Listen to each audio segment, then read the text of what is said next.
목표가 행복이다. 행복하게 사는 거다. 이거는요, 손으로 닿을 수 없는 신기루를 막 이렇게 쫓는, 막연한 그 나의 행복 또는 막 물질적으로 엄청 많은 거, 그게 나의 목적의식이야. 그거 아니에요. 안녕하세요. 게리스와 다니엘의 엄마 캐다마입니다. 오늘은 제가 꾸부클에서 요즘 읽고 있는 원싱, 오늘 아침에 읽고 또 너무 소름 돋아가지고 영상으로 찍으려고. 우리가 중고등학교 때 수학 공식 있죠. 그걸 알면은 굉장히 복잡한 문제도 한 큐에 해결이 되잖아요. 근데 우리가 사는 삶의 문제에서 공식이 있다면 얼마나 편할까요? 근데 여기에 이런 말이 나와요. 우리 삶에는 단 하나를 실행에 옮기고 탁월한 성과를 올리는 데 필요한 간단한 공식이 있다. 공식에 필요한 세 가지 요소는 바로 목적의식, 우선순위, 그리고 생산성. 자, 그런데 목적의식은 큰 단 하나를 말하고요. 그리고 우선순위는 작은 단 하나를 말해요. 이 큰 목적의식을 위해서 필요한 작은 단 하나인 거죠. 이거를 그림으로 좀 보여드릴게요. 네, 오랜만에 칠판을 또 한번 사용해 보려고. 이게 빙산이 있잖아요. 빙산. 이렇게. 이게 바다. 자, 그러면은 밖에서 보이는 건 이거 조그만 거, 이거밖에 안 되잖아요. 이게 뭐냐면 바로 생산성. 그러니까 퍼포먼스. 내가 뭔가를 해낸 거, 보여지는 거죠. 예를 들어서 기업이라면은 수익. 이런 게 바로 생산성. 그 보여지는 건 요거밖에 안 되는 거예요. 근데 이 생산성을 올리기 위해서 필요한 거, 이 밑에 우선순위. 그리고 가장 중요한 거, 바로 목적의식. 그러면 목적의식이 뭐냐 도대체. 목적의식이 분명하고요. 그리고 우선순위가 분명하면 생산성이 그냥 나와요. 성공한 사람들 다 명확한 목적의식. 그리고 그에 따른 우선순위. 그래서 자연히 올라가는 생산성. 결국 많은 수익을 내고 또 자신이 목표로 한 것을 이루죠. 그래서 이것이야말로 남다른 성과로 가는 가장 빠른 직선 코스이다 라고 이야기를 해요. 그러니까 우리 눈에 보이는 이것은 결국 눈에 보이지 않는 것들에 의해서 결정이 된다는 거죠. 여기 책에서 스크루지 영감 이야기가 나오거든요. 이 스크루지 영감이 엄청나게 인색해요. 완전 구두쇠. 그리고 냉담해요. 그러니까 다른 사람을 공감하고 또는 다른 사람에게 정을 베풀거나 이런 게 없어요. 그리고 사랑을 받는 걸 거부해요. 그러니까 조카가 크리스마스니까 이렇게 저녁 식사 초대를 했는데 안 가요. 그리고 그날 밤에 꿈을 꾸는데 3명의 유령이 나타나서 스크루지 영감의 과거, 그리고 현재, 그리고 미래를 데려가서 보여줘요. 그걸 보고 너무 충격을 받아가지고 내가 정말 이렇게 살면 안 되겠구나 하고 완전히 다른 사람이 되죠. 그래서 자선 활동도 하고 막 기부도 하고 그리고 그 조카 집에 저녁 식사 초대에 응하고요. 그렇게 할 수 있었던 게 이 목적의식이 바뀌어서 그런 거예요. 그 스크루지 영감의 목적은 뭐였냐면 목적이 돈이었어요. 돈이 많은 거. 그래서 다른 사람에게 뭐 기부 같은 거 절대 하지 않고 돈을 많이 벌고 또 많이 모으고 가지는 거. 이 목적을 위해서 또 거기에 맞는 우선순위에 맞는 행동들을 한 거죠. 그래서 결국은 돈이 아주 많은 부자가 된 거죠. 그러나 주변에 사람은 한 명도 없는 그런 사람인 거죠. 그랬던 스크루지가 나중에 이걸 뭘로 바꿔요? 네, 사람으로 바꿉니다. 그 유령이랑 같이 현재, 과거, 미래를 가보고 나의 목적의식을 사람으로 바꿔요. 그래서 어떻게 변하냐면 어떤 식으로든 남을 도우며 그들과의 인간관계를 즐긴다. 저는 사실 이게 포인트는 아니거든요, 이 책에서. 근데 이 부분이 너무 확 와닿았어요. 왜냐하면 여러분, 제가 생각할 때 인간관계를 즐긴다는 표현이 저는 사람이 가장 행복한 순간이라고 생각하거든요. 뭔가를 즐기는 거. 그러니까 공부를 하더라도 몰입을 하잖아요. 그게 즐기는 거거든요. 그러면은 그 공부를 하는 순간이 행복해요.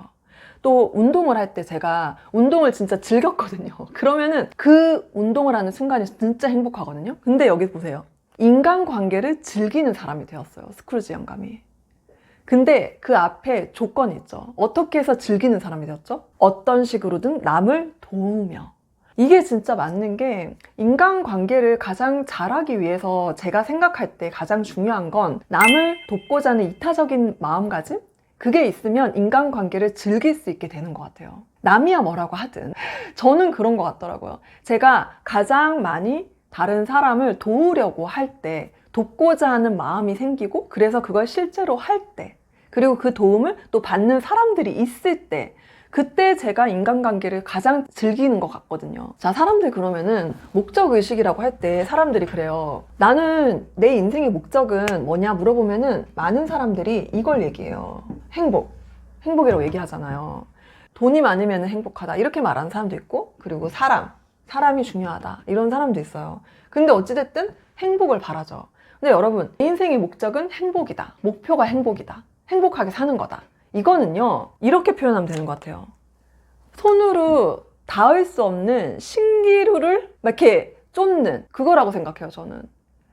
그러니까 명확한 목적의식으로 행복은 적합하지 않아요. 여기에 그 원숭이 책에 보면은 이런 내용이 나와요. 동양그릇이라는 이야기가 나오는데 거기 보면은 거지가 있어요. 그래서 왕이 거지한테 넌 뭘 원해? 이랬더니 왕이 네가 원하는 건 내가 다 채워줄 수 있다 그랬어요. 그래서 동양그릇이 이렇게 있잖아요. 거기다 돈을 채워 넣었어. 근데 막 없어지는 거예요. 거기 동양그릇에 넣는 것마다 자꾸 없어지는 거야. 그래서 이 왕이 자기의 명예와 권력이 달린 문제가 된 거예요. 이게 공개적이었나 봐요. 그래서 이 거지의 동양그릇에 내가 진짜 이걸 어떻게든 채워야 되겠는 거야. 그래서 거기에다가 막 자신의 모든 재산을 다 쏟아 넣어요. 다이아몬드, 진주, 에메랄드 이런 거, 왕의 보물 창고에 있는 거 다 넣어요. 근데 계속 없어지는 거예요. 그리고 결국 왕의 보물 창고는 텅 비게 된 거예요. 근데 아무리 넣어도 이게 안 채워지는 거예요. 그래서 결국은 거지한테 그래 네가 이겼다. 마지막으로 나의 궁금증만 풀어다오. 이 동양그릇의 비밀이 뭐냐. 그랬더니 거지가 이렇게 얘기하는 거예요. 비밀 같은 건 없습니다. 그릇이 그저 인간의 욕망으로 만들어져 있을 뿐입니다. 그러니까 여러분, 인간의 욕망은 채워지지 않아요. 뭔가를 많이 채우면 내가 행복하겠지라고 생각을 하고 계속 채우려고 하잖아요. 그건 손 닿을 수 없는 그 신기루라니까요. 막연한 그 나의 행복 또는 막 물질적으로 엄청 많은 거, 그게 나의 목적의식이야? 그거 아니에요. 한마디로 밑 빠진 독. 채워도 끝나지 않는 거. 인간의 욕망은 채울 수가 없다는 거예요. 이게 사실 제가 요즘 꼬고전에서 읽고 있는 사람이란 무엇으로 사는가, 이 책에서 거기 보면 이제 땅을 하루 동안 걸어간 만큼 그 땅을 주겠다고 해요. 근데 하루 동안이야. 하루가 지나면 안 된다는 거예요. 그래서 이 사람이 죽도록 걸어요. 근데 문제는 갔다가 돌아와야 되잖아요. 근데 욕심 때문에 계속 가다가 결국은 돌아오는데 이제 해가 지고 하루 만에 와야 되니까 막 뛰어. 그러다 결국 어떻게 돼요? 죽어요. 그게 바로 인간의 욕망, 욕심, 밑빠진 독이라는 거죠. 채울 수가 없어. 그래서 이런 말이 있어요. 성공한 사람이 행복한 게 아니라 행복한 사람이 성공한다. 그리고 또 이런 말도 여기 나와요. 행복은 만족을 느끼는 길에서 생겨난다. 그러니까 행복을 목표로 하면 안 돼요. 저의 목적의식은요, 두 가지로 말할 수 있어요. 이래요. 정체성. 내가 원하는 정체성. 그러니까 이거는 두 개 다 꿈이라고 할 수 있어요. 그리고 목적의식이라도 할 수 있고요. 정체성. 그리고 하나가 핵심 가치. 이게 목적의식이에요. 그러면 제가 원하는 저의 정체성은, 저는 하나님 사람이자 엄마들이 주체적으로 나답게 사는 것을 돕는 리더이자 롤모델이다. 이게 저의 정체성이거든요. 제 목적의식은 바로 그 한 문장에 들어있어요. 제가 저 자신이, 그리고 다른 사람이 주체적으로 나답게 살도록 돕기 위해서, 또 내가 주체적으로 나답게 살기 위해서 하는 일들이, 지금 제가 유튜브에서 이런 이야기도 하고, 그리고 책도 쓰고 커뮤니티를 운영을 하죠. 이런 일들을 하고 있잖아요. 근데 예를 들어 우선순위라고 했잖아요. 그러면은 제가 올해 25년 저의 우선순위의 하나는, 제가 이 목적의식을 위해서 25년 하는 저의 원칙은 책입니다. 책 쓰기. 며칠 전에 계약을 했거든요. 그래서 정말 저의 이 목적의식에 맞는 그런 책을 쓰려고 해요. 그러니까 그게 우선순위인 거죠. 그래서 목적의식이 분명하죠. 그리고 우선순위도 분명해요. 그러면 생산성이 나오는 거예요. 그리고 이 목적의식에는 제가 굉장히 강조하고 정말 좋다라고 많이 권유해드렸던 거, 핵심 가치예요. 핵심 가치. 이거 사람마다 다 다른데 저의 핵심 가치는 신앙, 건강, 사랑, 기여, 성장, 자유. 네, 이렇잖아요. 그러니까 이런 단어로 핵심 가치를 만드는 거, 그것도 나의 목적의식이 될 수 있고요. 그리고 정체성을 한 문장으로 만드는 것도 굉장히 추천을 합니다. 이렇게 해서 목적의식이 명확하면 우선순위가 굉장히 쉽게 나와요. 그리고 우선순위가 명확해야 생산성, 퍼포먼스가 나옵니다. 그러면 어떻게 돼요? 결과가 나오는 거죠. 그리고 그 과정도 즐길 수가 있고 결과도 나오는 거예요. 흔들림 없이 환경에 의해서 좌지우지 되지 않고 중심을 잡고 나아갈 수가 있는 거죠. 진짜 목적의식이 분명한 게 정말 중요해요. 여기 보면 이래요. 목적의식은 개인적 강인함, 즉 자신의 신념을 굳게 믿고 그것을 계속 지켜나갈 수 있는 힘의 궁극적 원천이다. 이게 말이 좀 어려운데 한마디로 내 중심을 잡고 다른 상황에 흔들리지 않는다는 거예요. 이 목적의식이 분명해야 엄마표 영어 할 수 있습니다. 그리고 자기개발 할 수 있어요. 어떤 생산적인 일 있죠. 그런 것들을 하기 위해서는 목적의식이 분명해야 돼요.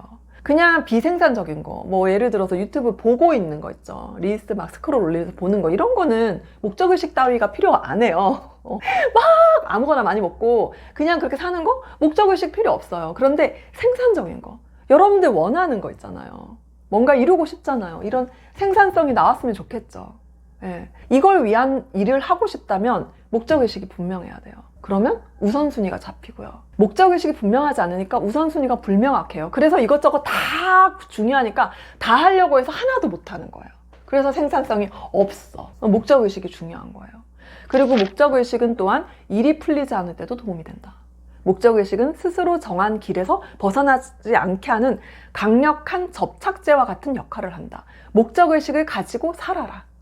그러면 일하는 동안 자신도 모르는 사이에 콧노래를 부르고 휘파람을 불고 있을 것이다. 그래서 여러분 정말 이 생산성 보이는 거 있죠. 이거를 막 집중해서 빨리 이걸 하려고 거기에 매몰되어서 나는 왜 이걸 못하지? 나는 왜 뭐 해낸 게 없지? 난 지금까지 한 게 없어. 이러지 마시고요.